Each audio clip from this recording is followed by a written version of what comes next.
Good afternoon guys, ngayon dito tayo ulit sa Cabanatuan.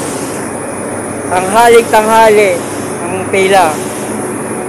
Mamaya po sa Pasay, napakadami na po ng pila, kaya mga dapat lumuwas na, kasi bukas sigurado yan, pila na po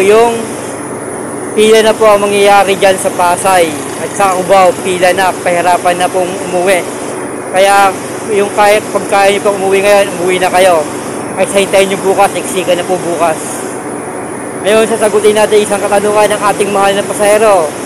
Po ang kanyang katanungan. Ang kanyang katanungan is, paano po ba pumunta ng Bani pag galing ng Cabanatuan to Bani, Pangasinan? Pwede niyang sakyan. Pwede niyo pong sakyan is, sumakay po kayo dito sa Cabanatuan ng van na biyahing Dao. Van na biyahing Dao, tapos Dao po, sumakay po kayo ng biyahing Bulinaw na 5-star biyahing Bulinaw. Dadaan na po yun ng Bani, Pangasinan.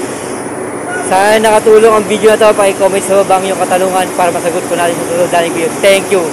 And ingat lagi sa biyahe, lalo ngayon. Thank you.